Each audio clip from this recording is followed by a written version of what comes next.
दिखा रहा था कि तत्व ध्यान और ये चीजों से क्या है कि आप दुनिया में चलते हो। इसका कारण मैं बता रहा हूं कि एक तो ये ट्रेडिशन की प्रॉब्लम, दूसरा क्या जो बिब्लिकल प्रिंसिपल है, स्पिरिचुअल ट्रूथ है। जो आप सुनते हो वैसा विश्वास पाओगे। अब आप अपने जीवन को एनालाइज करके देखें। आप लोग सच में बाइबल को कितनी देर सुनते हो? मुश्किल से अंकल आधा घंटा 1 घंटा। ठीक है ना। और दिन भर क्या सुनते हो? संसार की बात पूरे संसार को ठीक है ना। सिस्टर बाहर चले जाए, वहां बात करें। सिस्टर, हेलो सिस्टर, सुन क्या रहे हैं हम? टीवी, मोबाइल, व्हाट्सएप, यूनिवर्सिटी, और फिर कह रहे हो कि मैं विश्वास में चल रहा हूं। नहीं चल। आप जितना वचन को सुनोगे, बाइबल बताता है वचन सुनने से विश्वास आता है, तो वो भी मसीह का वचन। सारा वचन भी मैंने आपको बताया कि सारा वचन सत्य नहीं। मसीह के बारे में जितना आप सुनोगे, क्यों, तब आप आराम से चल पाओ। और ये मैंने अपने जीवन में अपनाया। जैसे ही मैं प्रभु में आया, जो एक ऐसा व्यक्ति जिसने कभी बाइबल नहीं पढ़ता था 40 साल की उम्र, ईसाई परिवार में, मैं वचन में मग्न हूं। मेरे सारी फैसिलिटी थी मेरे पास। मेरे चैम्बर में डेस्कटॉप होता था, उसमें हमेशा ऑन होते ही कुछ ना कुछ स्क्रीन पे वचन। उसको जब भी आंख उठाकर देखूंगा तो मेरे सामने वचन है। और ये छोड़ो, मेरे चैम्बर में कोई बैठेगा तो उसको भी वचन आकर ही देखना, ऐसा हो ही नहीं सकता। मैं अपनी गाड़ी में बैठता था, मैं स्विच ऑन करती, मेरा हमेशा रिकॉर्ड प्लेयर जो भी हो, सीडी प्लेयर या कुछ ऑन है, परमेश्वर के गीतों को सुनता था। शुरू में सीडीज आती थी जॉयस में की, सुनते रहे। सुबह वचन पढ़ते थे मैं और मेरी भाई। जैसे बच्चों को स्कूल, ये नहीं कि अपने कार्य को छोड़ दिया, सब करके निकालते थे। समय देखो आपके हाथ में, 24 घंटे सबको मिले, या आपके हाथ में आप कितना समय किस चीज में लगा। पर जब मैंने देखा कि प्रिंसिपल समझ में आया कि बाइबल में लिख रखा हो, दोगे तो दिया जाएगा, तो जब मैंने अपना समय परमेश्वर की चीजों में इन्वेस्ट करने लगा, तो अपना आप समय निकल के आने लगा मेरे को उसी समय में।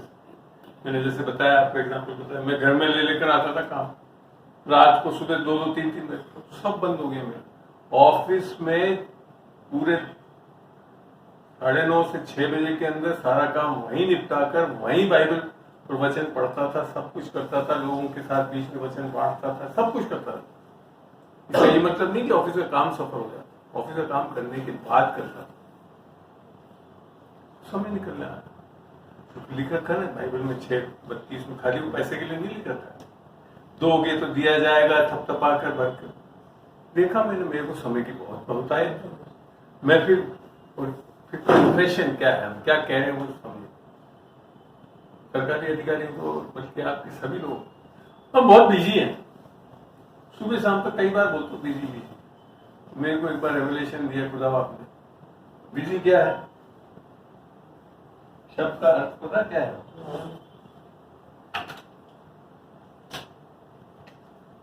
बिजी, BUSY, बर्डन, अंडर, सेटन, क्यों? ये शैतान चाहता क्या? यीशु मसीह क्या बोलता है? वो बोझ के तले दबे मेरे पास आओ, मैं तुम्हें विश्राम दूंगा। मेरा जुआ उठाओ, वो हल्का है, भारी नहीं। कट रहेगा, काम करो। वर्किस वर्शिप हो, ये था मेरा सिद्धांत, वर्किस वर्शिप। बेवकूफी है, कहीं बाइबल में नहीं लिख रखा वर्किस वर्शिप, लिख रखा है वर्शिप गॉड। जब आप प्रभु की स्तुति महिमा करोगे, वर्क अपना आप होने लगता है।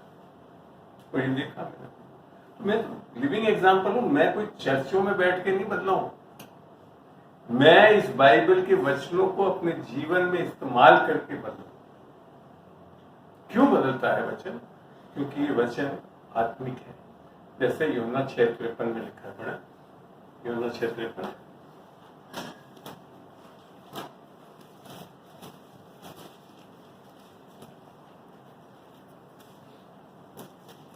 यीशु ने उससे कहा, मैं तुमसे सच सच कहता हूँ कि जब तक मनुष्य के पुत्र का मांस ना खाओ।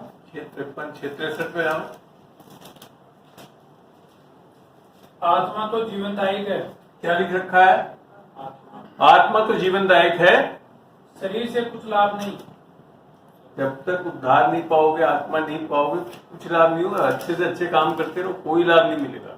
आगे, जो बातें मैंने तुमसे कही है वे ये यीशु आत्मा मसीह बोल रहा है, जो बातें मैंने तुमसे कही है वह आत्मा है आत्मा है और जीवन भी है। और जीवन। तो आप कैसे, जो बाइबल के पढ़ के आप में आत्मा और जीवन के अलावा और बचेगा ही नहीं कुछ, फलवंत हो गया अपन। अब क्या हम क्या सुनते हैं, कोविड का अटैक, इतने लोग मर गए। कहां से? बाइबल में। बाइबल में लिख रखा है, मेरे कोड़े खाए जाने से तुम चंगे हो गए। और वहां तो ये तक लिख रखा है कि अगर जहर भी खाओगे तो कुछ नुकसान नहीं होगा आपका। वो कहाँ है? आपने कहाँ नया करा? आपने फौरन जो चीज पेपर में उसमें देखा और उससे विश्वास आपका हो गया। फिर कह रहे हो कि हम आत्मिक नहीं हो, चल ही नहीं पाओगे। आपको पता है कोविड के टाइम में मौतें कोविड के कारण नहीं हुए, व्हाट्सएप के कारण हुए। जिस तरह से मैंने ऐसा लगता था कि किसी को छुआ नहीं और आपके अंदर कोविड आ गया। कोविड आ गया। और डॉक्टर बोल रहे हैं, अच्छे अच्छे डॉक्टर की मास्क भी लगाने की जरूरत नहीं है, एक नहीं डबल। और फिर थोड़ा भागा तो सांस फूल गया और गिर गया। क्या किस चीज को सुन रहे हैं? डर को सुन रहे हैं। तो ये प्रिंसिपल है बाइबल। जब भी कोई चीज को आप सुनते हो या करते हो और उससे डर आ रहा है, वो कदई परमेश्वर की ओर से नहीं। क्यों?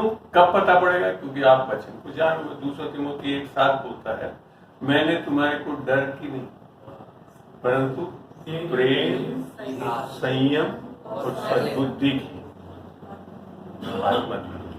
आपको मैं बता दूं, जब तक आपके अंदर प्रेम, संयम और सद्बुद्धि की आत्मा नहीं होगी, आप कोई डिसीजन भी सही नहीं ले पाओगे। डर में आप मेरे साथ होता था, मैं गवर्नमेंट जॉब में एकदम से कुछ ऐसा आएगा, डर लगेगा, पता नहीं आज ये जॉब क्या करता।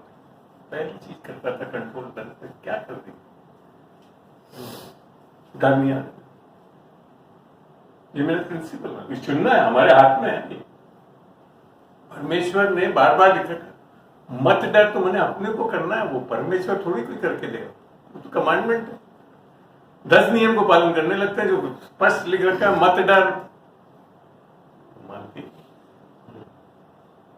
क्यों डरते हो? क्योंकि परमेश्वर को सही जानते नहीं। बाइबल में जब आशीष जो वचन लिख रखा है, मत डर, मत ताक कर उधर, मैं तेरा परमेश्वर हूं, मैं तेरे दाहिने हाथ धर्मी हाथ से उठाए रखूंगा, तुझे कुछ नहीं होगा। जानना तो चाहिए ना। पर देखो, आप एक चीज समझो कि वचन को आप जब तक आत्मा नहीं पाए, अनुग्रह नहीं पाए हो, तो उस पर विश्वास भी नहीं कर पाओगे। कौन मान लेगा? सामने से तो आ रही पड़ मत डरो। बोले परमेश्वर ने बुद्धि भी तो दी है। बेसिकली क्या है, जब तक हमको पता नहीं है इन चीजों का, समझ नहीं पाएंगे। चलिए हम आगे बढ़ते हैं अनुग्रह के बारे में सीखने, क्योंकि आप लोगों की जिज्ञासा हुई है। थोड़ा सा ज्यादा समय लग जाए तो कोई दिक्कत नहीं है। नहीं अंकल, कोई किसी को जल्दी जाना है? नहीं। Thank you. चलिए, पहली चीज, अनुग्रह जब बात करते हैं तो मैंने बताया ना, तो बहुत कॉमनली हम लोग बोलते थे, हाँ हमारे को तो अनुग्रह हो गया, फलाना हो गया, ये हो गया, अगर बन गया। That's not actually grace. वो ग्रेस नहीं है। वो तो संसार का कोई भी व्यक्ति घर बना सकता है, कार खरीद सकता है, EMI भरते सब हो सकता है। अनुग्रह क्योंकि एक सोच या समझ ही नहीं है। अनुग्रह एक व्यक्ति है बाइबल के साथ। और यहां तक कि अनुग्रह के बारे में लिख रखा है, इब्रानी 10:29 पढ़ते हैं, कोई पढ़िए कैलाश जी, जो भी जो तेज आवाज में पढ़ सकता पढ़े। 10:29।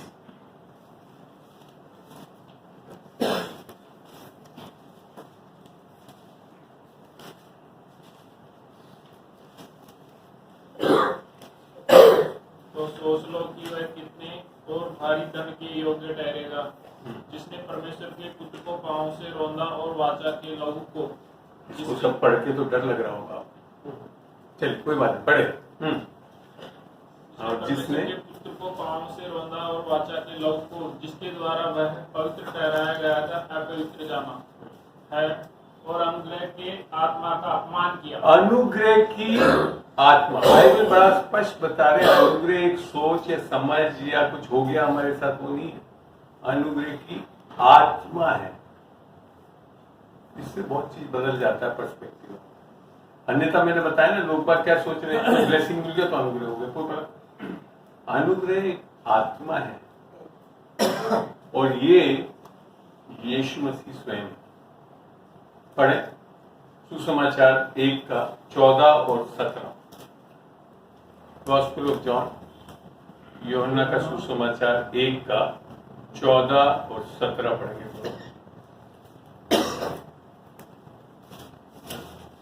चाहिए फिर में दर्द हो रहा, आंटी के पास जाओ, दुआ करके आओ, बिल्कुल ठीक हो जाओ। जाओ क्या रियली। और वचन देहधारी हुआ, हाँ, और अनुग्रह और सच्चाई से परिपूर्ण होकर। कौन के किसके बारे में लिखा है?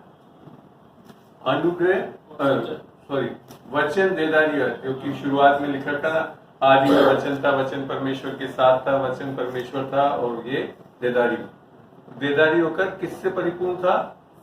सच्चाई और अनुग्रह से। सच्चाई और अनुग्रह। अब 17 पढ़े। इसलिए कि व्यवस्था तो मूसा के द्वारा दी गई। आज हम यही बात कर रहे हैं ना, व्यवस्था और अनुग्रह। तो व्यवस्था जो है वो पत्थरों की पट्टियों पे परमेश्वर ने लिख के मूसा के द्वारा दी गई, अर्थात एक तरह से ये यूं आई हमारे एक ऑब्जेक्ट है वो। आगे परंतु अनुग्रह हाँ और सच्चाई यीशु मसीह के द्वारा पहुंची। दी गई नहीं लिख रखा। पहुंची। हम क्या सोच रहे हैं अनुग्रह मिलता है, जैसे कोई दुकान में कोई चीज मिलती है। नहीं, अनुग्रह यीशु मसीह के द्वारा पहुंची, अर्थात वो एक व्यक्ति है, एक पर्सन है जो मिलता है। ये फर्क हुआ नए नियम में आकर। ये अनुग्रह पुराने नियम में, अब विशेषकर मैं जो समझाने की कोशिश करता हूं, जो कंफ्यूज होते हैं लोग, मर्सी और ग्रेस में, दया और अनुग्रह। पुराने नियम में हिज मर्सी एंड्योर्स फॉरएवर। दो चीज बेसिकली, अगर आप इब्रानियों में हो, हाँ इब्रानियों में ही है, ग्रेस ही बोलते हैं, हंसे भी बोलते हैं उसको। तो मैं जो समझा हूं उस चीज को, दया अर्थात मर्सी और अनुग्रह में फर्क क्या है, क्योंकि अनुग्रह तो एक व्यक्ति है। दया क्या है कि हमारे ऊपर कोई विपत्ति आ रही थी और उससे परमेश्वर हमको बचा लेते। ठीक है, ये तो दया है, मर्सी। अनुग्रह दया है, मर्सी नहीं है। अनुग्रह तो है जो चीज हमको मिलनी ही नहीं चाहिए, अच्छी चीज जो मिलनी ही नहीं चाहिए, विपत्ति नहीं है, अच्छी चीज जो मिलनी नहीं चाहिए तब भी हमको दी जाए। लायक ही नहीं है, काबिलियत नहीं है हमारी। तो मर्सी और दया में क्या हमारे क्या वो पुराने नियम की मर्सी को समझते हैं ग्रेस, हाँ बच गए, हर परेशानी से बच गए, अनुग्रह नहीं। अनुग्रह तो वो चीज है जो कि आपके लायक ही नहीं, आपको मिलने कदा सपने में भी नहीं सोच सकते थे ऐसा कोई चीज आपके साथ होना चाहिए, तब भी हो जाता है। तो वो सबसे बड़ा अनुग्रह क्या है? यीशु मसीह का उद्धार। आप किसी भी तरह से अपने आप को बचा नहीं सकते थे, आप किसी भी तरह से धर्मी नहीं बन सकते, कितने ही अच्छे हो सकते हैं, चर्च जा सकते हैं, लोगों को मदद कर सकते हैं, तब भी आप धर्मी नहीं हो सकते। मगर यीशु मसीह ने अपनी जान देकर क्रूस को पूरा करके दिया। अनुग्रह कभी भी, अनुग्रह जो बाइबल का है वो ये नहीं कि आज मैं कुछ करता हूं तो मुझ पे अनुग्रह होता है। अनुग्रह आपके आने से पहले इस संसार में, आप आए ही नहीं इस संसार में, उसके पहले परमेश्वर ने आपके लिए सब कुछ कर दिया। आत्मिक जगत आपके लिए उद्धार पूरा करने की व्यवस्था देता, आप चंगाई करके पूरा कर दिया। ये के लिए लिखा, ये थोड़ी लिखा कि आज कोड़े खाने से आप चंगे, उसके कोड़े खाने से हम चंगे हो गए। पहला पत्र 2 यही लिखा था कि चंगाई दे, आपको सारी आशीषें दे दी। आज नहीं दे, कर चुका है। तो आज आप कुछ करने से परमेश्वर कुछ कर नहीं रहा है, कर चुका है, इसके लिए आपको ये सब मिल सकता। तब अनुग्रह। आज मेरे कुछ करने से परमेश्वर कुछ करे तो अनुग्रह है ही नहीं, फिर तो वो मजदूरी है। आई बात समझ? तो अनुग्रह का प्रिंसिपल है कि मैं आया ही नहीं संसार में, उसके पहले मेरे पापों की माफी कर दी, मेरे उद्धार के लिए पूरा करके दे दिया, मेरी चंगाई के लिए पूरा कर दिया, मेरी तरक्की उन्नति सब चीज कर चुका है। मतलब उस क्रूस पे जब भी तो यीशु मसीह ने जब क्रूस करने के बाद बोला सब कुछ पूरा हो, वो है वो अनुग्रह। यीशु मसीह स्वयं वो अनुग्रह है जो कर चुका है, आ चुका है, आएगा नहीं। इसीलिए तीतुस पढ़े 2:11,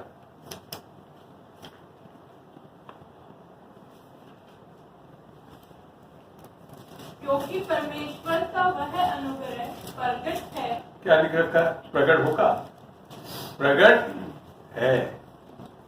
यीशु मसीह 2000 साल से पहले आ चुका है आपके लिए, पूरे संसार के पापों के लिए आ चुका है, माफी के लिए आ चुका। तब है वो अनुग्रह। मत अक्सर हमारी मानसिकता क्या है कि हमने अभी फलाना ये कर लिया और इसके लिए मिल गया, इसके लिए अनुग्रह नहीं, फिर वो अनुग्रह नहीं, वो तो फिर मजबूरी हो गई आपकी। तो बाइबल में जब अनुग्रह का डेफिनेशन है उसमें ये बड़ा स्पष्ट लिखा है। पढ़े रोमियो 11:6, पढ़ो, हिंदू तुम भी पढ़ सकते हो, अच्छी आवाज है, रिकॉर्ड हो जाए। रोमियो 11:6,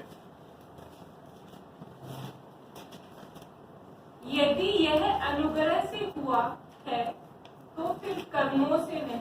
बड़ा स्पष्ट लिख दिया। अगर कोई चीज अनुग्रह से हुआ है तो वो कर्मों से हो ही नहीं सकता। तो आप अब समझ रहे हैं जब मैंने डेफिनेशन समझा रहा हूं, अनुग्रह आज आपके कुछ करने से नहीं हो रहा है, वो कर चुका है, तभी वो अनुग्रह हो सकता है। अन्यथा आपके दिमाग में कहीं पे भी ये है कि आज मैंने ये कुछ करा, इसके लिए मेरे लिए ये हुआ, वो बिल्कुल गलत है, फिर वो अनुग्रह है ही नहीं। आगे क्या है और स्पष्ट करा? नहीं तो अनुग्रह फिर अनुग्रह नहीं रहा। मन हमारी सोच ही ऐसी कि आज हम बाइबल क्लास में चले गए, आज हम चर्च चले जा रहे हैं, आप प्रार्थना कर रहे हैं, आज इसके लिए हमको नहीं है, फिर तो सब स्वयं की दान। बात समझ, आप कमा ही नहीं सकते हैं। विशाल जी समझ में आ रहा है? हाँ बिल्कुल बिल्कुल पूछिए। तो अभी जो हम अनुग्रह में है, चल ही रहे हैं। आप जो भी सोच रहे हैं अभी अपने हिसाब से सोच रहे हैं। जवाब मैं जब दूंगा जब वचन से बताऊं। हाँ बोलो आगे। बस ये पूछना है तो अभी वचन नहीं पढ़वाया ना, तीतुस 2:11 में अनुग्रह सबके लिए प्रकट हो चुका है। तो क्या मतलब अनुग्रह अवेलेबल है सबके। अब आता है अनुग्रह लेंगे कैसे? हाँ ये चाह रहे हो ना? ये अनुग्रह सबके लिए, यीशु मसीह सबके लिए प्रकट होगा, क्या सबको फायदा मिल रहा है उससे? नहीं मिल रहा। तो अनुग्रह लेंगे कैसे? पढ़ते हैं रोमियो 1:1। बहुत अच्छा सवाल, अच्छा है, ऐसे रिएक्ट करा करो आप जब सीखोगे भी ज्यादा।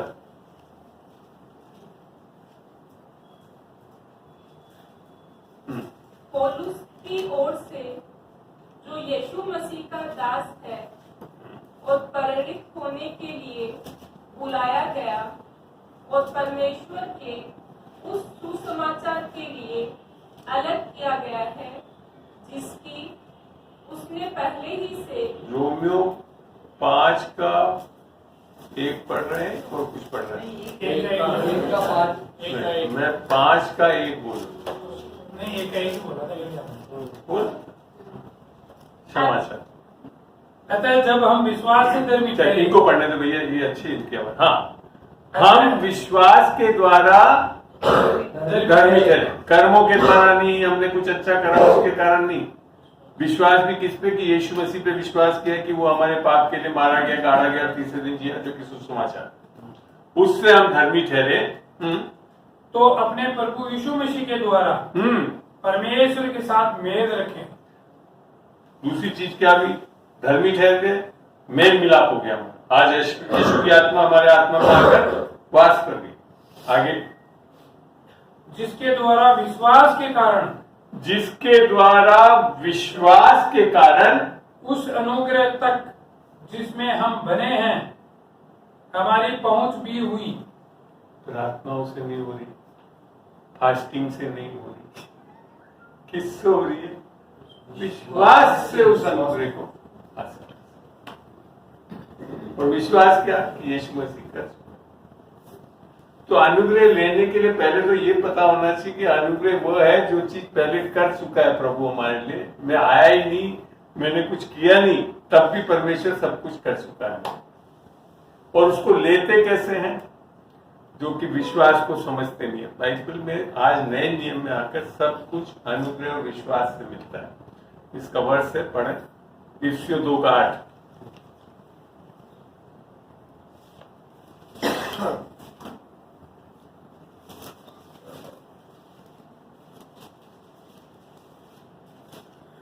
क्योंकि विश्वास के द्वारा अनुग्रह ही से तुम्हारा उद्धार हुआ है। तो न्यू टेस्टमेंट में आने के बाद सब कुछ हमको किससे मिल रहा है? अनुग्रह और विश्वास। तो अनुग्रह तो अब समझ में आ गया कि परमेश्वर ने जो सब कुछ हमारे लिए कर चुका है, तभी वो अनुग्रह है। आज आप कुछ करने से अनुग्रह नहीं होता, हो चुका है सब कुछ, परमेश्वर ने सब कुछ कर दिया है हमारे लिए। और विश्वास से दूसरा प्रॉब्लम है जो हम लोग नहीं करते हैं। हम लोग ये सोचते हैं कि आज हम बहुत अच्छी प्रार्थना कर लेते हैं, बहुत अच्छा उपवास कर लेते हैं, बहुत अच्छी बाइबल पढ़ लेते हैं, तब विश्वास से हम परमेश्वर। तो लिटरली क्या है, हम कोशिश क्या कर रखे हैं? सतवीर जी आगे हाथ बढ़ाना, पेन हटाओ यार, मजा नहीं आएगा। हम ये करके और परमेश्वर से कर रहे हैं, ये सोच रहे। विश्वास ये है कि क्योंकि परमेश्वर सब कुछ कर सकता है, इसके लिए मैं आज प्राप्त कर सकता हूं। और वो क्या है? दान है। दान। अब मैं बोल रहा हूं सतवीर जी आपको देना चाहता हूं, इनका हो गया ये? कब होगा? बढ़ाओ हाथ। ये विश्वास वो हाथ है जिससे आप अनुग्रह को लेते हैं, ये जान के कि आज परमेश्वर मेरे करने से नहीं दे रहा है, क्योंकि वो कर चुका है, वो देने वाला परमेश्वर है, इसके लिए मैं ले सकता हूं। और वो कोई मेरे कर्मों के आधार पे नहीं दे रहा है कि आज मैंने बहुत अच्छी प्रार्थना की।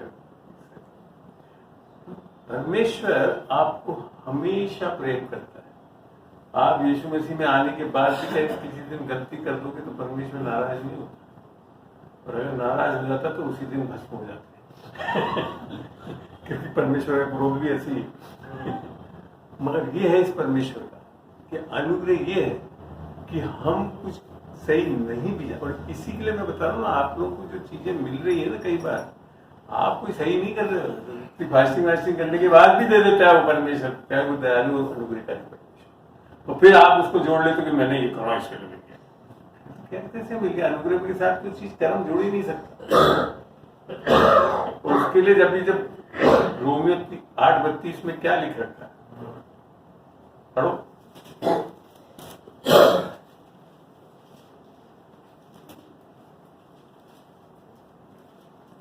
जिसने अपने निज पुत्र को बिना रख छोड़ा, परंतु उसे हम सबके लिए दे दिया, वह उसके साथ हमें और सब कुछ क्यों ना देगा।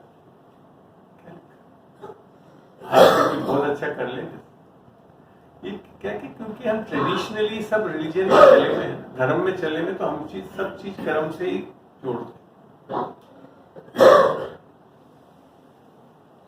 एक और पढ़े, रोमियो 4:4 से 6 तक। काम करने वाले की मजदूरी देना दान नहीं। क्या लिख दिया? काम करने वाले पढ़ो पढ़ो आप बोलो भी। काम करने वाले की मजदूरी देना दान नहीं परंतु हक समझा जाता है। आप समझ में आ रहा? अब आप अनुग्रह तो क्या है? परमेश्वर दान में लेना चाहता है, विश्वास भी दान में लेना चाहता है। आप कहते नहीं, मैं तो कुछ करूंगा। आगे पढ़े। परंतु जो काम नहीं करता। अब आप सुनो तो सही वचन को। परंतु जो काम नहीं करता वरन भक्ति इनके धर्मी ठहराने वाले पर विश्वास करता है। मैंने कहा प्रभु कोई भक्ति वाले को धर्मी ठहराए तो बात समझ में आती। भक्तिहीन को विश्वास करने के कारण धर्मी ठहराता है। आगे रुका मतलब विश्वास उसके लिए धार्मिकता गिना जाता है। अब समझ में आ रहा है, अनुग्रह विश्वास के द्वारा लिया जाता है। तो हमेशा विश्वास किस पे करना है? यीशु मसीह पे, जो उसने कर दिया, अर्थात सुसमाचार। इसके लिए आपको सब चीजें मुफ्त मिलती है जनाब।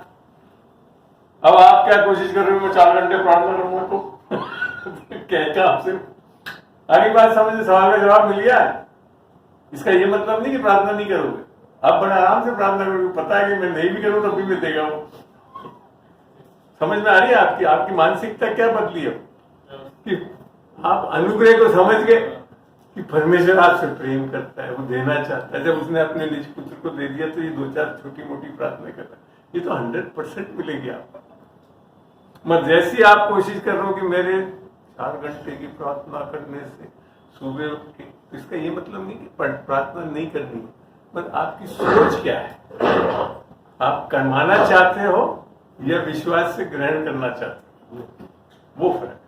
इसी के लिए यीशु मसीह ने विश्वास करने वाले के लिए सब कुछ संभव है, ऐसा नहीं लिख रखा प्रार्थना करने वाले के लिए सब कुछ संभव है। तो इसके लिए मैंने बोला ना, आपको प्रार्थनाओं पे विश्वास नहीं करना, विश्वास की प्रार्थना करनी है। आई बात समझ? जो चीज सिखा रहा हूं उसको अब बता भी रहा हूं कि कैसे हो रही है वो। अभी खत्म नहीं हुआ, जरा आगे बढ़ोगे, जहां भी कुछ तो रोका था उसके आगे। जिसे परमेश्वर बिना कर्मों के धर्मी ठहराता है। बिना कर्मों के धर्मी ठहराता है। और हम चाह रहे हैं कि नहीं, हम कुछ कर्म करें, हम इतनी देर प्रार्थना करते हैं, इतना उपवास करते हैं, करते ही नहीं, उसके आधार में कर ही नहीं सकता आपको धर्म। वो तो उसके अनुग्रह के कारण करता है आपको धर्म। आगे जिसे दाऊद भी धन्य कहता है। अब पुराना नियम वाला दाऊद कह रहा है आपको, मैंने उसको भी समझ में आ गया, जबकि वहां पे तो करना पड़ता था उन लोगों को बहुत कुछ, तब जाकर परमेश्वर कुछ करता। अब वो क्या बोल रहा है? दाऊद क्या बोल रहा है? जिसे दाऊद भी धन्य कहता है। धन्य है वे, धन्य है वे जिनके अधर्म क्षमा हुए हाँ, और जिनके पाप ढांपे गए। धन्य पुराने नियम में ढापे नहीं जाते थे। परमेश्वर 3 जन्म तक लोगों के ऊपर पाप ठोकता रहता था पुराने नियम में। आप और हम जिस समय जी रहे हैं, और यही है अनुग्रह कि आज आपके ऊपर पापों को थोपा नहीं जाता। इसके लिए ये सोच रहे हैं कि पाप करते रहे, गलत है। अनुग्रह इसके लिए प्रकट नहीं हुआ कि हम पाप करते रहे, पाप की प्रभुता ही नहीं है। वापिस एक बार दाऊद वाला। धन्य है वे जिनके अधर्म क्षमा हुए और जिनके पाप ढांपे गए। धन्य है वह मनुष्य जिसे परमेश्वर पापी न ठहराए। पुराने नियम का दाऊद कह रहा है कि मैं अच्छा होता कि अब आता। तो सब चीजें तो बेचारे उसके ऊपर तो पाप का ठहरा दिया, तो फिर परेशान हुआ। जब पाप करा तो उसके बेटे को भी परेशानी आई, सब कुछ है। मगर आज नहीं करता। हम अभी कह रहे हैं कि हमको दाऊद जैसे होना चाहिए। दाऊद कह रहा मैं तो तुम लोग जैसा होना चाहता हूँ। आई बात मैंने बताया ना 11 में जो है, इब्रानी 11, 29, 39 में क्या वो नहीं सिद्ध हो पाए, मगर उनको दिख रहा था। दाऊद ने कहा ये चीज कि एक समय आने वाला है कि ऐसा होगा, यीशु मसीह के आने से। ये है हम इस समय, इसके लिए आज हम अनुग्रह में हैं। आज आपको पता है, आधे से ज्यादा आपको अभी भी मैं बता, आपको जब भी कुछ गलत कर देते हैं तो यही सोचते हैं इस बार कुछ हो। ये नहीं जानते कि वो पाप भी परमेश्वर ने आपके माफ कर दिए, तो परमेश्वर वो आपके ऊपर लगा ही नहीं। कैसे? सजा नहीं मिली, हाँ? उसका दोष और उसका दंड नहीं मिला। नहीं मिल रहा, क्यों? पुराने नियम में बता दिया था परमेश्वर ने। यशाया 54 का 9 और 10 पढ़ के देखिए। जबकि पुराने नियम में आप बार बार देखिए, परमेश्वर ने मारा हो और उनको तो भागना पड़ा हो लेकर, और जब भागा, जब जाकर रुका हो, बीमारी आई और 10 या 20 हजार लोग मर गए। गुस्सा था वो परमेश्वर का। पर अब यहाँ पढ़ के देखते हैं 54, यशाया 54 और 9 का 10, 54 का 9 और 10। यह मेरी दृष्टि में हाँ नूह के समय के जलप्रलय के समान है, हाँ, क्योंकि जैसे मैंने शपथ खाई थी। उस टाइम शपथ खाई। वैसे मेरे को एक चीज बताओ, परमेश्वर को शपथ खाने की जरूरत नहीं है, नहीं, और तब भी शपथ खाई। आगे कि नूह के समय के जल प्रलय से पृथ्वी फिर न डूबेगी। हाँ, वैसे ही जैसे उस टाइम शपथ खाई, अब क्या कह रहा है? वैसे ही मैंने ये भी शपथ खाई कि फिर कभी तुझ पर क्रोध न करूंगा और न तुझको धमकी दूंगा। क्या बात है, गलत लिख दिए सकते हैं, नहीं क्योंकि हमारे चर्च में तो ऐसा नहीं बता, नहीं बताते। क्या लिखा है? ना तो तुझ पे क्रोध करूंगा, चल क्रोध तो छोड़, धमकी भी नहीं दूंगा। हाँ, और आगे चाहे पहाड़ हट जाए और पहाड़ियां बढ़ जाए, हाँ, तो भी मेरी करुणा तुझ पर से कभी न हटेगी। हालेलुया। नहीं शायद थोड़ी देर तो हट जाएगी इसी दिन तक। क्यों हो रहा है ऐसे? जबकि पुराने नियम में तो मार रहा था, बिना व्यवस्था के। नूह के टाइम में सबको डुबा डाला उस परमेश्वर, बहुत बार मारा लोगों को, 10-10 हजारों को, इसराइलियों को, सबको मार मोड़ दिया। व्यवस्था लेकर आ रहा मूसा नीचे, उसी दिन 3000 झाड़ सब खत्म हो गए। अब कह रहा है, ना तो मैं तुझ पे क्रोध करूंगा, ना तुझे धमकी दूंगा, क्योंकि ये यशाया 53 के बाद यशाया 54 है। हाँ, यशाया 53 में यीशु मसीह के क्रूस के कार्य के बारे में कि निश्चय ही मैंने तुम्हारे अधर्म ले लिए, निश्चय ही मैंने तुम्हारे बीमारियों को ले लिया। इसके लिए 54 में ये बताया गया कि अब मैं न तुम पे क्रोध करूंगा, और ये है वास्तविक अनुग्रह। यीशु मसीह ने आपके लिए सब कुछ ले लिया, इसके लिए आज आपके ऊपर दंड किया गया। और इसको नए नियम में जाकर बताया। दूसरा कुरिन्थियों 5, 17 और 18 और 19 पढ़।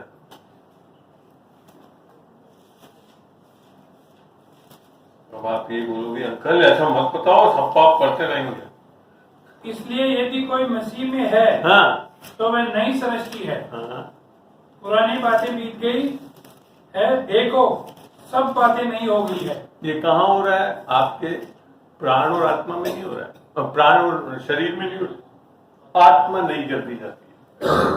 नया जन्म जो बोला ना, बिना जल और आत्मा से परमेश्वर के राज्य में दाखिल नहीं हो, ये वही नए जन्म के बारे में बता रहा है। आगे दूसरा कुरिन्थियों 5 का 17। ये सब बातें परमेश्वर की ओर से है। अब ये भी बता दिए, ये जो आत्मा में बदलाव हो रहा है, ये आपके कारण नहीं हो रहा है, ये सब कुछ परमेश्वर की ओर से हो रहा है, जो यीशु मसीह के कारण हो रहा है। आप सोचते नहीं, मैंने बहुत अच्छी बाइबल पढ़ ली, दुआ पढ़ ली, पार्किंग कर ली, इसके हो जाएगा, नहीं होता है उसके कारण। आगे जिसने मसीह के द्वारा अपने साथ हमारा मेल मिलाप कर लिया। करेगा लिख रखा है, कर लिया। हम क्या सोच रहे हैं कि अभी हम कुछ करेंगे तो करेगा।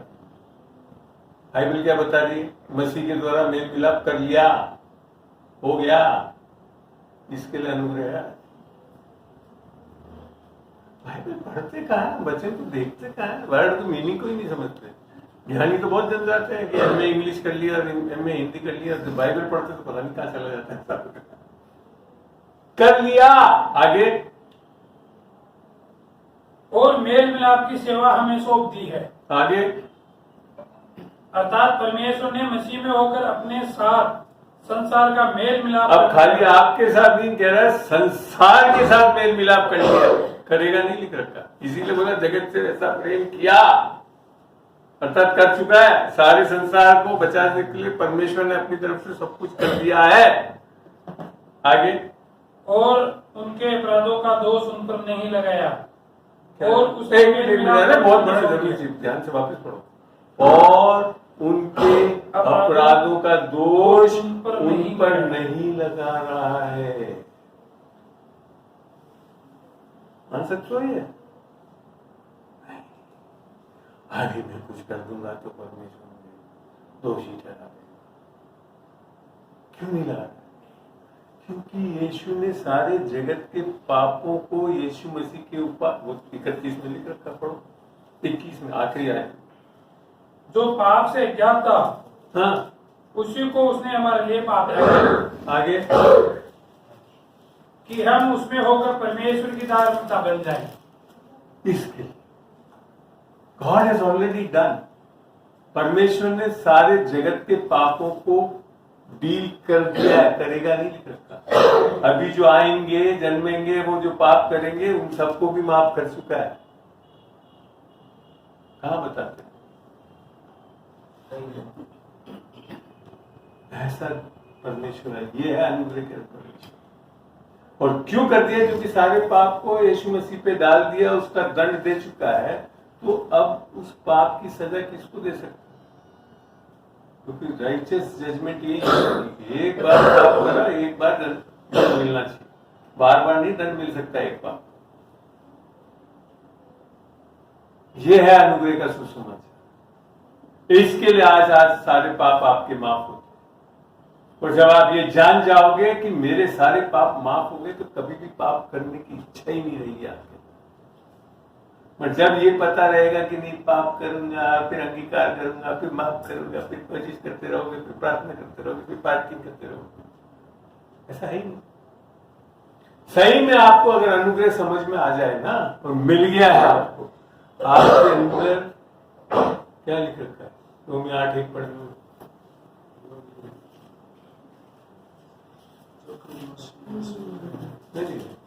रोमी 8:1। अतः अब जो मसीह यीशु में है, उन पर दंड की आज्ञा नहीं।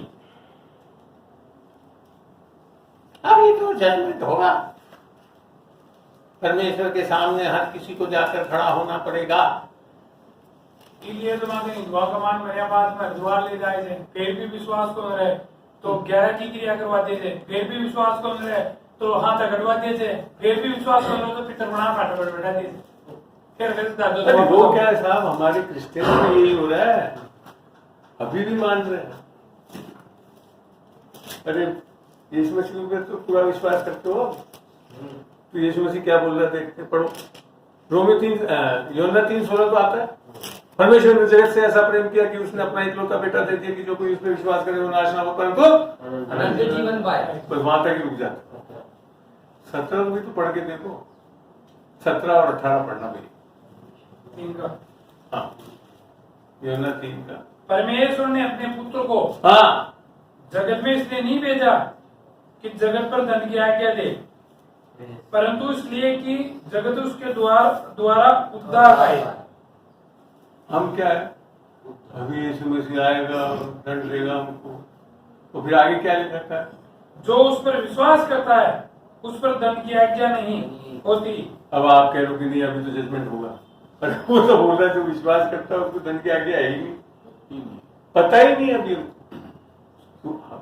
सुसमाचार अनुग्रह को जाना ही कहा आप लोगों ने, दंड की आज्ञा है ही नहीं। और आगे क्या लिखा है? परंतु जो उस पर विश्वास नहीं करता, हाँ, वह दोषी ठहर चुका, ठहराया जाएगा। ये भी नहीं पता कि जजमेंट का इश्यू तो सेटल्ड हो गया जिस दिन आपने यीशु मसीह को प्राप्त कर लिया, आपके सारे पाप माफ कर दिए गए, आपके ऊपर दंड की आज्ञा हो ही नहीं सकती है। और जिसने नहीं किया और जो अपने धर्म में चल रहा है, आपकी धार्मिकता में खड़ा है, तो क्या है, मुंह बंद कर दिया जाएगा। कुछ ना कुछ पाप तो कर रखा है, धर्म की आगे तो मिलनी है आप। इसके लिए जीते जी यीशु मसीह को ग्रहण करना बहुत जरूरी है। आई बात समझ में? लेकिन ये 17 से आगे कुछ जो ना पढ़े ना वो व्यवस्था में आओ जो वापस। हाँ, पढ़ो अब आगे, वो वापस व्यवस्था पढ़ो में पढ़ो आ पढ़ो, जाए। इसीलिए अभी पढ़वा रहा हूँ मैं, तो नहीं छोड़ रहा हूँ। इसलिए कि उसने परमेश्वर के इकलौते पुत्र के नाम पर विश्वास नहीं किया। प्रॉब्लम ये है, इसके लिए दंड की आज्ञा हो रही है आगे। और दंड की आज्ञा का कारण ये है कि जो आप देखो, दंड की आज्ञा का कारण, दूसरा कारण क्या है कि ज्योति जगत में आई है और मनुष्य ने अंधकार को ज्योति से अधिक प्रिय जाना, क्योंकि उनके काम बुरे थे। पाप करने में मजा आता है, इसके लिए यीशु मसीह को ग्रहण नहीं करना चाहिए। अपनी धार्मिकता में खड़े रहने में मजा आता है, इसके लिए यीशु मसीह को ग्रहण नहीं करना चाहिए। उद्धार नहीं पाने के कारण परमेश्वर नहीं है, आप स्वयं हैं। क्या आप सुसमाचार को समझे हैं, अनुग्रह को पाया है, अनुग्रह से निकल पाए हैं पाप से, तब समझ में आ गए। अन्यथा आपको अभी ये धीरे से बोल देंगे, बाइबल की वजह से बता देंगे सबकी मृत्यु आएगी और सबको जजमेंट होगा। क्या जजमेंट है वो पता ही नहीं है। लेकिन डेरों के लिए ऐसी है आज भी जो ये बताती है कि आपने यीशु को अंगीकार कर लिया और विश्वास कर लिया, सब कुछ कर लिया, लेकिन अगर कर्म अभी भी सही नहीं किए ना, तो जब वो आएगा तो आप रह जाओगे और बाकी को उठा ले जाएगा। अब प्रॉब्लम क्या है? निस्संदेह कर्म तो निकलेंगे, क्योंकि जब जब अनुग्रह बताया गया है बाइबल में, तो उसके साथ कर्म एसोसिएटेड है। कर्मों के कारण अनुग्रह नहीं मिलता, पर जब अनुग्रह मिल जाता है तो कर्म आता है। और वो आज आयतों को देखते हैं जिसको कंफ्यूज करते हैं। पढ़ते हैं, हमने अभी पढ़ा था इफिसियों 2:8 से लेकर अब सीधा 10 तक पढ़े।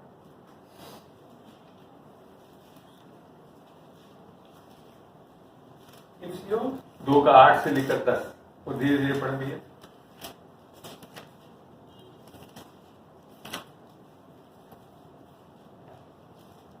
क्योंकि विश्वास के द्वारा अनुग्रह ही से तुम्हारा उद्धार हुआ है। तो अब उद्धार के लिए कोई कर्म इन्वॉल्व नहीं है, और आगे बोल भी दिया करें। और ये तुम्हारी ओर से नहीं वरन परमेश्वर का दान है, और न कर्मों के कारण है, ऐसा न हो कि कोई घमंड करे। तो उद्धार आपके कर्मों के द्वारा हो ही नहीं सकता, पर जब उद्धार हो गया तो अब आगे क्या लिखा है? क्योंकि हम उसके बनाए हुए हैं। अब यीशु मसीह में आ गए, हम नई सृष्टि है, यीशु मसीह हम में है, तो क्या लिखा आगे? और मसीह यीशु में उन भले कामों के लिए सजे गए। क्या करने के लिए सजे गए? भले कामों के लिए, पापों को करने के लिए नहीं सजे जाते। कलीसिया में क्या हो रहा है? उद्धार पा लिया और पाप ही करते रहे। भले कामों के लिए सजे गए हैं, जो जिन्हें परमेश्वर ने पहले से हमारे करने के लिए तैयार किया।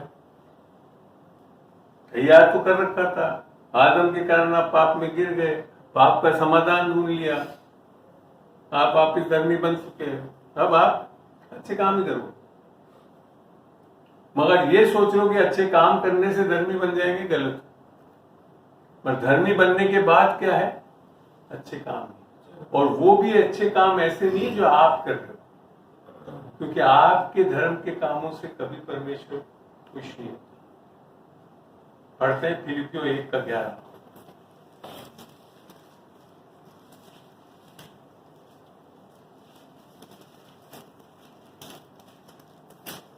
और उस धार्मिकता के फल से अब हमने परमेश्वर की धार्मिकता पाई अनुग्रह के कारण, यीशु की धार्मिकता भी बोलते हैं उसको, और उस धार्मिकता के कारण फल से जो यीशु मसीह के द्वारा होते हैं आपके अंदर, आपके द्वारा नहीं होते। यीशु मसीह के द्वारा। हाँ, बहुत फर्क है। यीशु मसीह के द्वारा जो आध्यात्मिकता का फल लगता है वो बहुत फर्क है। आगे, और उस धार्मिकता के फल से जो यीशु मसीह के द्वारा होते हैं भरपूर होते जाओ। क्या रहते हैं? 1-2 होते हैं। कैसे रहते हो? भरपूर रहते हो। फिर आगे, जिससे परमेश्वर की महिमा और स्तुति होती आपकी है। महिमा होती रहती है। मेरे को देख के आप कभी सोचते हो मैं कर सकता हूँ सब? मैं फौरन समझ जाता हूँ ना कुछ है इसके अंदर, वो है। बहुत फर्क जीवन है। अनुग्रह पाने के बाद आप धार्मिकता के फल से लदे रहते हो।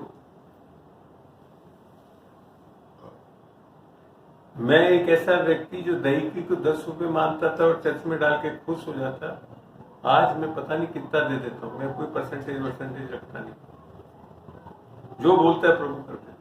क्यों? परमेश्वर की धार्मिकता का फर्क है। बहुत फर्क आ जाएगा हमें। और सबसे पहला चीज जो आता है, अगर उद्धार और अनुग्रह पाया है तो आप स्वयं के जीने वाले नहीं होते।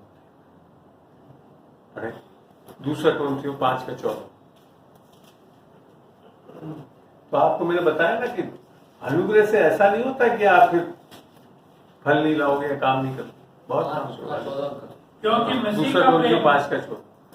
क्योंकि मसीह का प्रेम हमें विवश कर देता है। क्या कर देता है? विवश। मेरे भाइयों बताओ, सही में बताओ, मेरे को क्या जरूरत पड़ेगी 3 तारीख को भी करूँ और 5 तारीख को भी करूँ? और क्या करूँ मैं? किसके लिए कमाना है? मेरे को बढ़िया पेंशन मिलती है। मेरे को आज करीब तनख्वाह जितनी वापिस पेंशन और सब चीज है, पेंशन बेनिफिट। आराम से सोता ना, 3 घंटे ऐसी चला कर इधर, तो आपको काहे के लिए ऐसी लगा था? मैं क्या कर देता है? विवश कर देता है। हाँ, इसलिए कि हम ये समझते हैं कि जब एक सब के लिए मरा तो सब मर गए, और वह इस निमित्त सब के लिए मरा कि जो जीवित है वे आगे को अपने लिए न, मेरा घर बन जाए, मेरे को कार मिल जाए, मेरे इसके लिए जीते हो आप। क्या लिख रखा है? वे आगे को अपने लिए न जिए, परंतु उसके लिए जो उनके लिए मरा और फिर जी उठा। जी क्या रहे हैं? अपनी। मेरा बेटा अफसर बन जाए, मेरी बेटी पढ़ाई हो जाए, उसको नौकरी मिल जाए।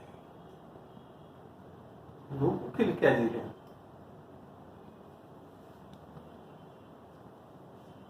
कभी आपने सोचा किसी के बेटे के लिए, पढ़ाई के लिए कुछ कर देना? मैंने प्रभु में आने के बाद पता नहीं कितने मिशनरी उन लोग के बच्चों को पढ़ाई की, इसलिए अपने आप को बोस्ट करने के लिए नहीं, क्योंकि मैं जानता हूं उस प्रिंसिपल को। क्योंकि जब मैंने वहां बोया, मेरे बच्चों के लिए मेरे को कुछ विशेष खर्चा करना ही नहीं पड़ा। स्कॉलरशिप मिल गई, कंपनियों ने MS करवा दिया, बिट्स पिलाने सब करवा दिया। 18-20 लाख का खर्चा बच गया मेरे। बोया मेरे कुछ ज्यादा नहीं था, ऐसी बोया होगा 10, 15, 20, 25 हजार रुपये किसी लोगों को फीस की दी। 10 जन की भी दी हो तो कितना हो? बस 2 लाख। फायदा कितना हो गया? 20 लाख। इसे बोलते हैं बोना। क्योंकि मैं जानता हूं इस अनुग्रह को, मैं समझ चुका हूं कैसे फलवंत करता है। मेरे बेटों की पढ़ाई, मैंने सही में, अगर आप जान जाओ, MBA कराने के लिए कम से कम 9 से 10 लाख रुपए लगते हैं। MCA और MS बिट्स पिलाने से कराने से 12, 13, 15 लाख से कम खर्चा नहीं है। 1 टका नहीं लगा मैं। क्यों? प्रिंसिपल को समझ लिया, अनुग्रह को समझ लिया। मगर उसको ऊपर लिखा होता है, मसीह का प्रेम हमें विवश करता है। वो भी बेस तो वही है, उसके कारण करता हूँ, इसके लिए नहीं कि मेरे बच्चे की फीस हुई। मैं जब करा तो मेरे को पता पड़ा, जब अंत में जब देखा मैंने अपने आप को, तो मेरे को सचमुच में कुछ नहीं कर सकता। मैं अभी आपको गवाही देता हूँ, दोनों बच्चों की मैंने जब जो भी खर्चे करे शादी वादी के, मैंने एक अपना अलग बैलेंस रख रखा था इन बच्चों को खर्चा करने के लिए। आज की तारीख में उसमें जब शादी करने की खर्चा वर्चा करने के बाद भी वो बैलेंस उतना ही आ गया फाइनली जितना मैंने डाल रखा था। 2 बेटों की शादी कर दी, और कम से कम भी नहीं तो मिनिमम आपको उस होटल में जो खर्चा करा है 8-10 लाख रुपए से कम नहीं आया एक दिन में। क्योंकि प्रिंसिपल समझ में आ गया कि मैं जब लोगों के लिए कर रहा हूं, सब कर रहा हूं। मैंने करा, इन्वेस्टमेंट करा, मैंने कई विश्वासियों की जो बेचारे परेशान, शादी का खर्चा से लेकर सब कुछ कर दिया। मैं आज मैंने परमेश्वर के जनों के लिए क्या क्या कर दिया, मैं कभी हिसाब ही नहीं रखता, क्योंकि मेरे को हिसाब रखने की जरूरत नहीं, क्योंकि फिर मेरे को ही समझ में नहीं आएगा ये जो कहीं ऐसा नहीं हो लिखा था ना, ऐसे खिड़कियां खोल दे कि आप संभालेंगे। कभी मेरे को अब पता है, मेरे को कभी भी फाइनेंस की घटी आ ही नहीं सकती है, क्योंकि मैं बोने का रहस्य समझता। मेरे को समय की घटी आ ही नहीं सकती, क्योंकि मैंने समय बोया है। ये है परमेश्वर के राज्य के अनुग्रह के विषय। तो अनुग्रह जो है आपको मेहनती बना देता है। लोगों के दिमाग में क्या अनुग्रह हो गया तो बस बैठ जाएंगे, ऐसा कहीं बाइबल में नहीं लिखा। पढ़ते हैं पहला कुरिन्थियों 15:10। अभी तो टाइम 6 भी नहीं बजे। अरे बहुत टाइम है। फर्स्ट कोरिन्थियंस 15:10।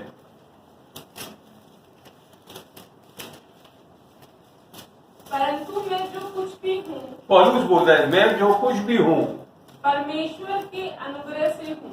किससे होना चाहिए हमारे को? अपनी पढ़ाइयों से, गमालियल साहब के यहाँ बैठ के पढ़ने से? मैं जो कुछ भी हूँ परमेश्वर के अनुग्रह से हूँ। उसका अनुग्रह जो मुझ पर हुआ वह व्यर्थ नहीं हुआ। क्या हो गया? अगर आप व्यर्थ आपका जीवन जा रहा है तो मैंने सही में अनुग्रह पाया भी क्या? क्योंकि बाइबल बता रही है जब अनुग्रह होता है तो वो व्यर्थ नहीं होता। आगे, परंतु मैंने उन सब से बढ़कर परिश्रम भी किया, तो भी यह मेरी ओर से नहीं हुआ, परंतु परमेश्वर के अनुग्रह से जो मुझ पर था। समझ रहे हैं यीशु मसीह का अनुग्रह? जब एक IFS अफसर को सेक्रेटरी बनाकर रखा है सरकार ने कई सालों तक, जबकि IAS के अलावा किसी को नहीं देते सेक्रेटरी को। और ऐसा भी नहीं है, आप देख लेना अभी इलेक्शन होंगे तो सारे चीफ सेक्रेटरी से लेकर सारे सेक्रेटरी बदल जाते। ये रहे गवर्नमेंट में मैं हमेशा रहा हूँ, चाहे बीजेपी रहा हो या कांग्रेस रहा, मैं हमेशा रहा हूँ, क्योंकि मेरे को रखने वाला सरकार नहीं है, सरकारों को चलाने वाला सरकार है यीशु मसीह। यह विश्वास, दृढ़ अटल विश्वास है कि मैं हमेशा सर बना रहूंगा, पूछ बना ही नहीं सकता मेरे संसार में कोई भी कितने कोशिश। क्योंकि जो परमेश्वर है वो अनुग्रह का परमेश्वर मेरे साथ है। वो परिश्रम ऐसा नहीं कि मैं परिश्रम नहीं करता, मेरे ऊपर इतना विश्वास था कि फाइलों पे, गवर्नमेंट की फाइलों में, जब तक विशेष में बात बोलते हैं ना CS ये सब बड़े बाबू हैं, एक्चुअली में कुछ नहीं है अधिकार उनके पास। गवर्नमेंट वर्किंग में बेसिकली सारा अधिकार मिनिस्टर के पास होता है, जानते हो ना आपको। फाइल पे जब तक मिनिस्टर नहीं बैठे ना, कुछ नहीं कर सकता आपका चीफ सेक्रेटरी और सेक्रेटरी वेक्रेटरी, कुछ नहीं। मैंने ऐसा देखा अनुग्रह कि मैं सब कुछ कर देता हूं, उसके बाद मिनिस्टर बैठ जाता था। क्यों? क्योंकि वो देखता है आपके अंदर परमेश्वर है। ये अनुग्रह देखा है मैंने अपने जीवन में काम। आज भी वो सारी फाइल पोस्ट फैक्टो अप्रूवल्स है सारे, अर्थात बाद में दिए। क्यों? क्योंकि जो आपके अंदर जब अनुग्रह है ना, तो लोग आपके ऊपर विश्वास करने लगे। लिखा था ना कि यूसुफ के साथ परमेश्वर था, वो भाग्यवान था।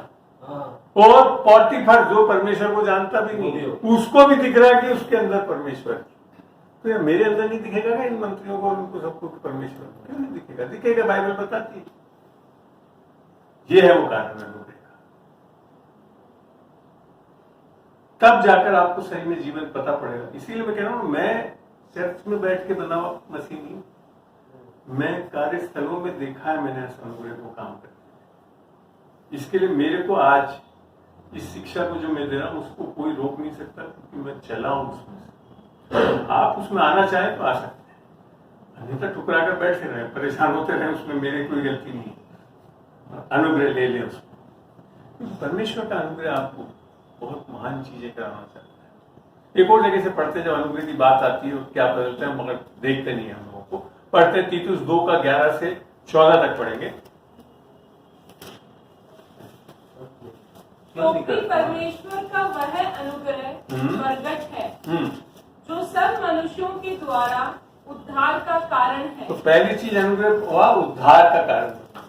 आगे, और हमें चेतावनी देता है कि हम अभक्ति और सांसारिक अभिलाषाओं से, आपको पता है मॉरल साइंस की किताब, इस संसार की शिक्षा, ये आपको ये चीजें नहीं सिखा सकती जो अनुग्रह सिखा सकती। यहाँ लिखा वे हमें चेताता है कि हम इस सांसारिक अभिलाषाओं से हाँ, मन फेर कर हाँ, इस युग में, इस बुरे युग में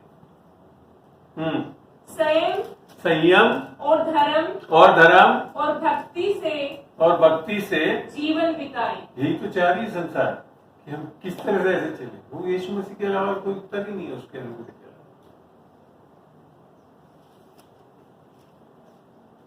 और फिर इतना ही नहीं खत्म हुआ, अनुग्रह प्रकट हुआ, फिर आगे 14 तक पढ़ेंगे। और उस धन्य आशा की अर्थात अपने महान परमेश्वर और उद्धारकर्ता यीशु मसीह की महिमा के प्रकट होने की बाट जोहते रहें। आपको पता संसार को पता ही नहीं है कि यीशु मसीह वापस आए, क्योंकि पाया ही नहीं उस अनुग्रह को। जो पा लेता है ना वो तो बल्कि सोच रहा है जितना जल्दी आ जाए तो पूरे संसार में।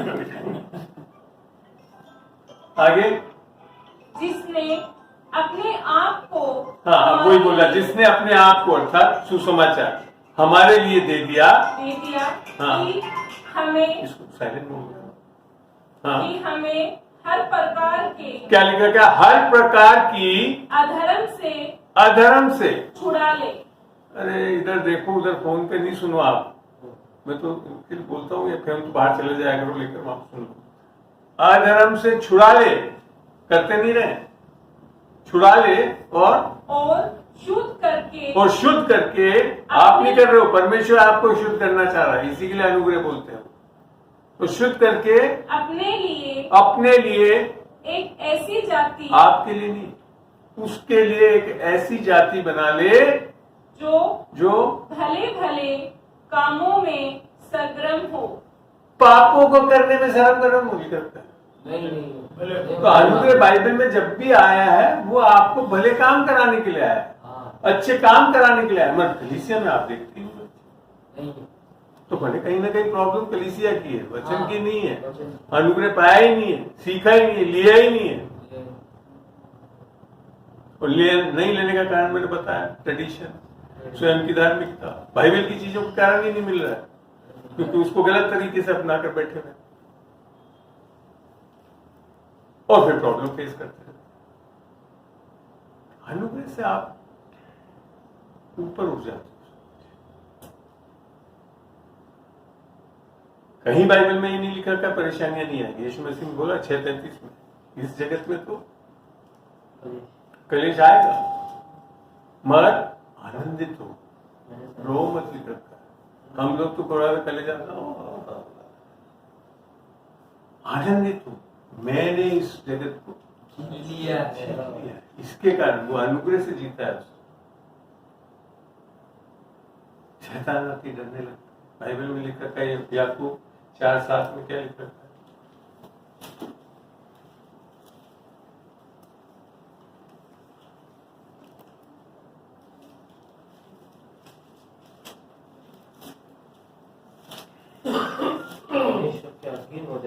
परमेश्वर के अधीन हो जाओ और शैतान का सामना करो, शैतान का सामना करो तो वो तुम्हारे पास से भाग नहीं जाएगा।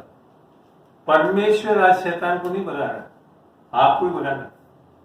मगर कब भगाओगे, जब परमेश्वर के अनुग्रह के अधीन आ गए, तब शैतान को भगा सकते। अन्यथा शैतान आपको भगाता रह रहा है और कर रहा है, भाग रहे हो। यस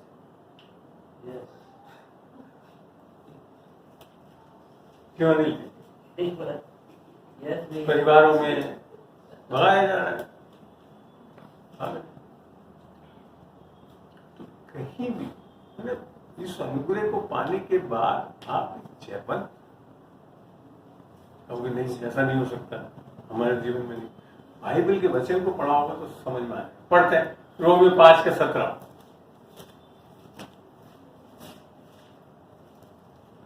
क्योंकि जब एक मनुष्य के अपराध के कारण मृत्यु ने उस एक ही के द्वारा राज्य किया। मृत्यु क्यों है आपके जीवन में, अंधकार क्यों है, कर्सेस क्यों है? आदम के कारण, आपके कारण, आदम के कारण हो गया। आगे तो जो लोग अनुग्रह आप देखो, जो लोग अनुग्रह और हाँ धर्म रूपी वरदान। ब्रदर इसको इंग्लिश में पढ़ना, इस वर्ष को आपके उसका वर्ष पढ़ रहे हो बेटा? 17. रोमियो 5:17। हाँ 17 पढ़।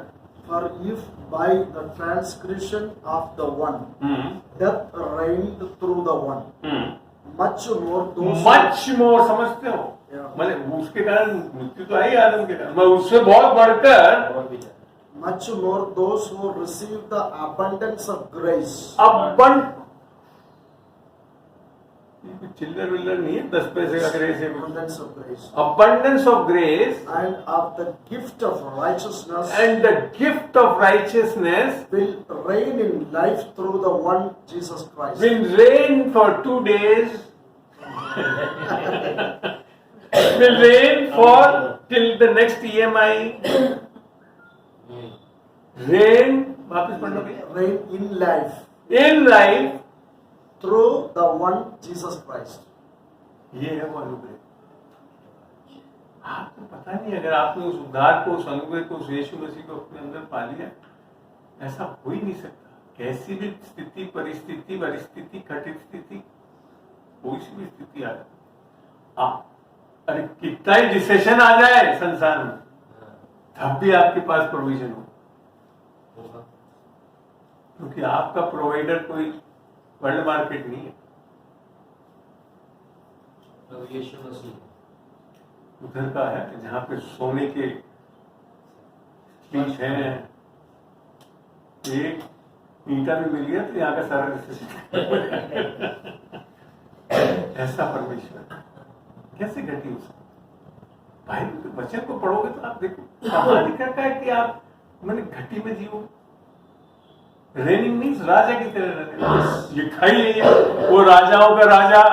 तो यार आप जब तक राजा नहीं बनेंगे तो वो बेचारा राजा कैसे बनेगा? प्रभु होगा प्रभु। क्यों? क्योंकि यीशु मसीह आया इसी के लिए, अनुग्रह इसी के लिए मिला, घटी में नहीं रहने के लिए मिला। अब आपको पता ही नहीं हो और समझ ही नहीं आ रहा, फिर आप लगे हुए हो कि आपके करने से आपको मिल जाएगा। करते रहो, विश्वास करने से सब। मगर जब विश्वास करते हैं तो मेहनती होते हैं, मेहनती हो तो परमेश्वर की आत्मा हमारे को चलाती है, और चलाती है तो हम बंधनों में नहीं बैठे। लास्ट 2-3 वर्ष पढ़ के देखते हैं। रोमियो 8:14 से धीरे धीरे पढ़े। इसलिए कि जितने लोग परमेश्वर के आत्मा के चलाए चलते हैं। तो इतना तो ध्यान रख ले कि हर कोई नहीं चलता है। जितने लोग विश्वास, अनुग्रह सब पाने के बाद भी कोई जरूरी नहीं कि आप उससे चलने वाले हो जाओ। आगे, वे ही परमेश्वर के पुत्र हैं, क्योंकि तुमको दासत्व की आत्मा नहीं मिली कि फिर भयभीत हो, परंतु ले पालकपन की आत्मा मिली है, जिससे हम हे अब्बा, हे पिता कहकर पुकारते हैं। आगे, आत्मा आप ही हमारी आत्मा के साथ गवाही देता है कि हम परमेश्वर की संतान हैं। आगे, और यदि संतान हैं तो वारिस भी। आप समझ लो वारिस किसकी वारिस हो? परमेश्वर की। अरे परमेश्वर के वारिस तो हो, मगर वारिस में मिल क्या रहा है? वो परमेश्वर क्या है? कंगाल परमेश्वर है या कुछ घटी का है, घटी का परमेश्वर?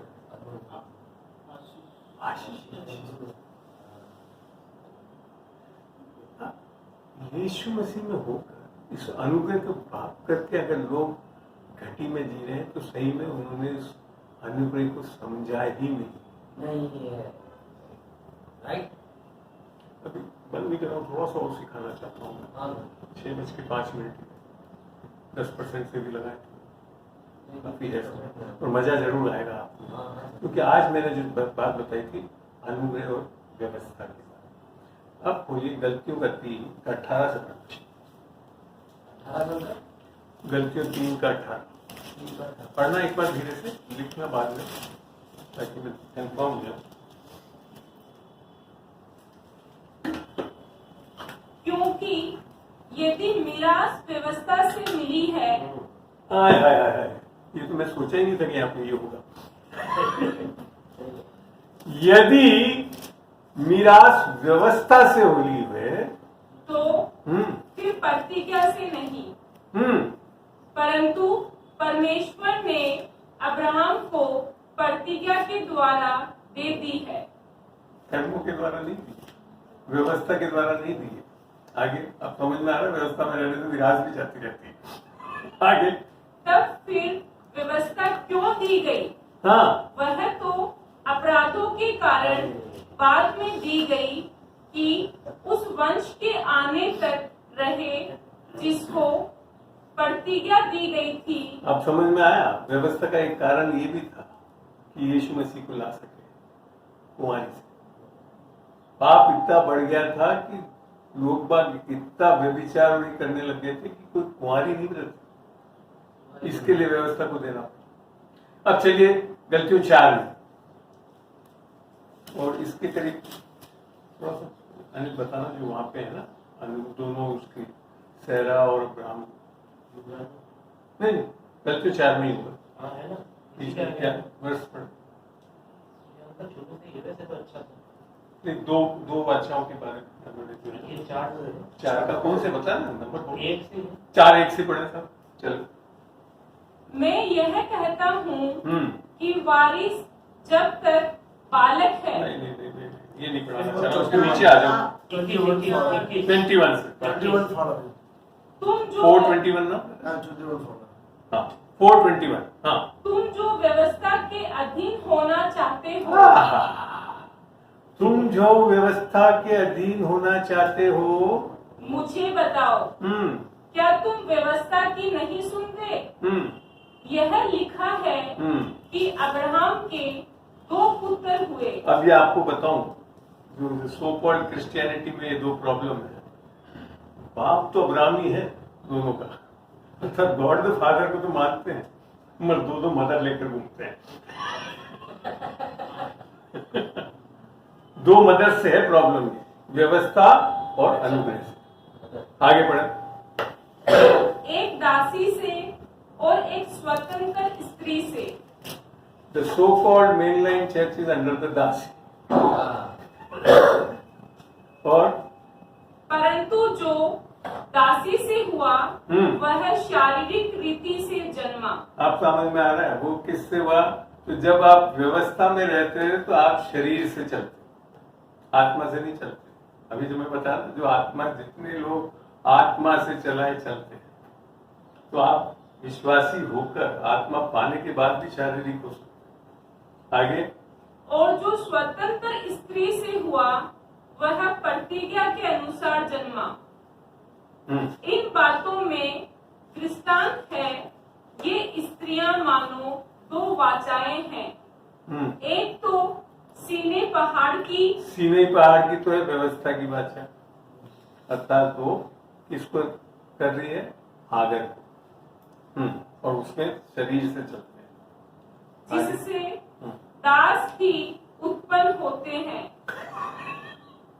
क्या उत्पन्न होते हैं?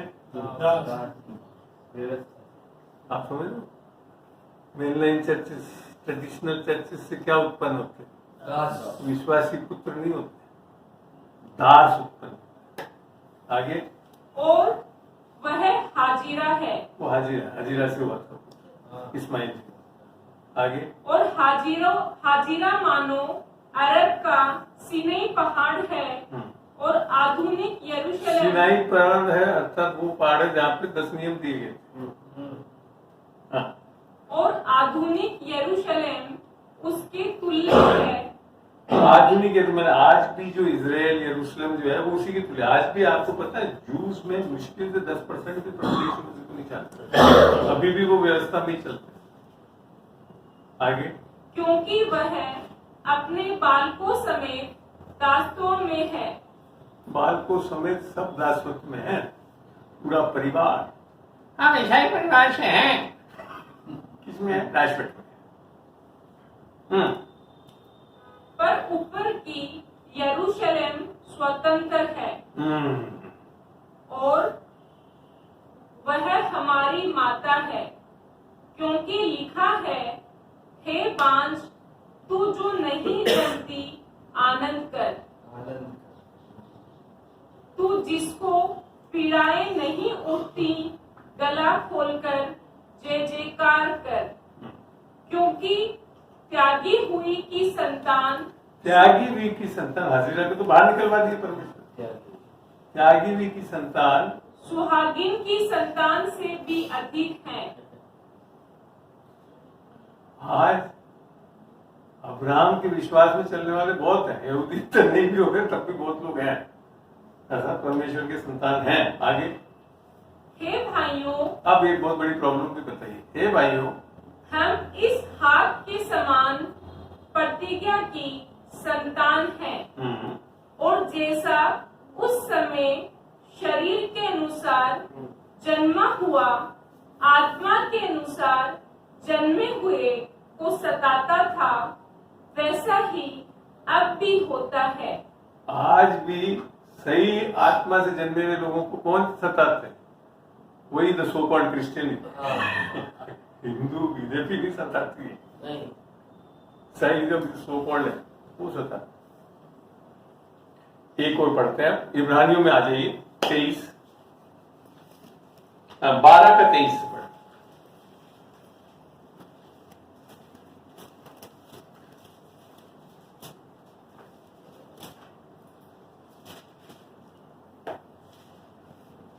इस सब व्यवस्था और अनुग्रह के बारे में समझाने के लिए बहुत जरूरी है।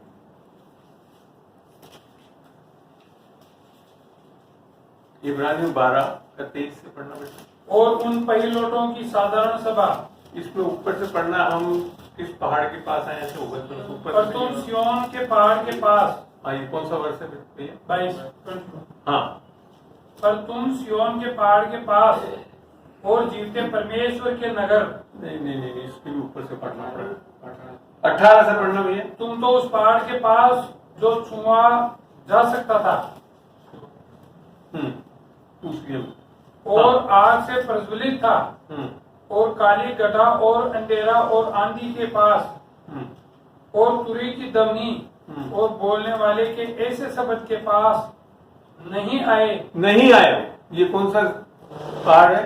सिय्योन का पर्वत, जहाँ पे 10 नियम दिए गया था। वहां पे ऊपर गया, नीचे बोल गया था कोई जानवर भी आएगा तो मर जाएगा। और यहाँ पे अब्राहम ने भी क्या, मूसा ने भी क्या, जो कि मूसा तो परमेश्वर का दोस्त माना जाता, और वो भी कहता मैं थरथरा गया, कांपने लगा।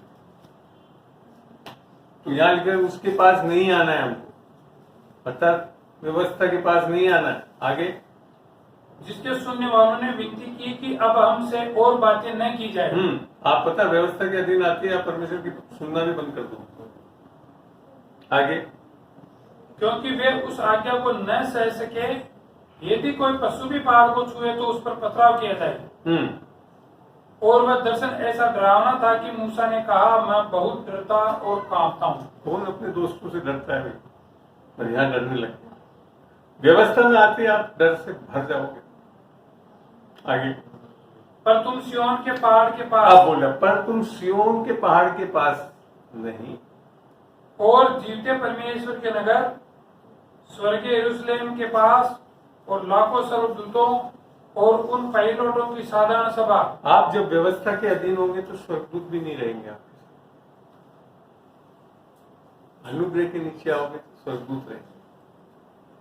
आगे, और उन पहिलौठों की साधारण सभा और कलीसिया जिनके नाम स्वर्ग में लिखे हुए हैं। हाँ, और सबके न्यायी परमेश्वर के पास और सिद्ध किए हुए धर्मियों की आत्माओं। सिद्ध हो गए नहीं, सिद्ध किए हुए धर्मी की आत्माओं के पास है।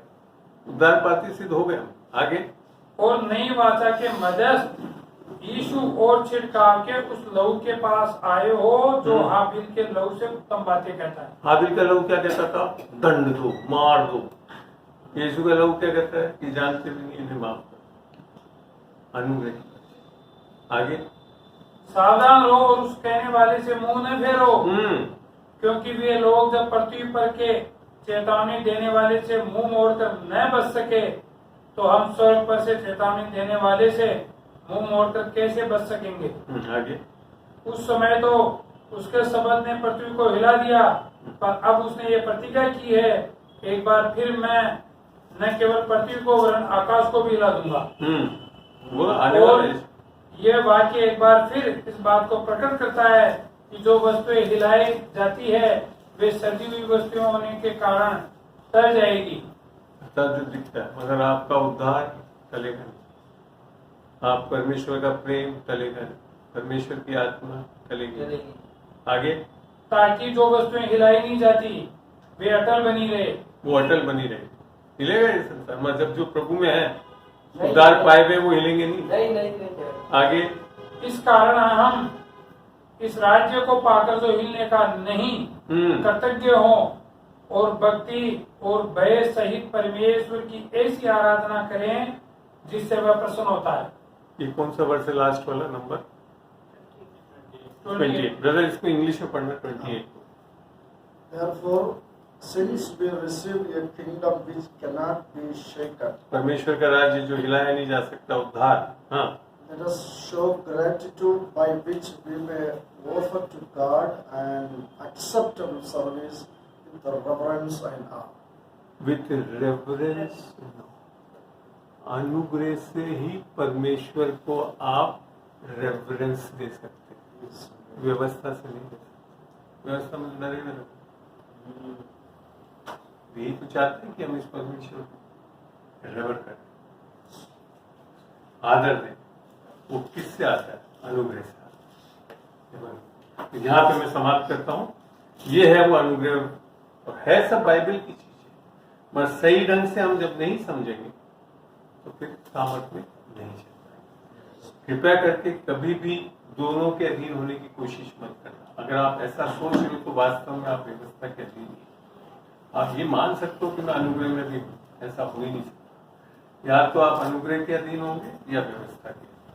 अनुग्रह और व्यवस्था दोनों के अधीन नहीं हो सकता। अनुग्रह के अधीन होगे तो ये सारे फायदे मैंने आपको बताया, राज्य करोगे, पाप में से निकल आओगे, बड़े बड़े काम करने वाले हो, विश्वास में चलने वाले हो, अपने लिए नहीं पर लोगों के लिए जीने वाले होगे।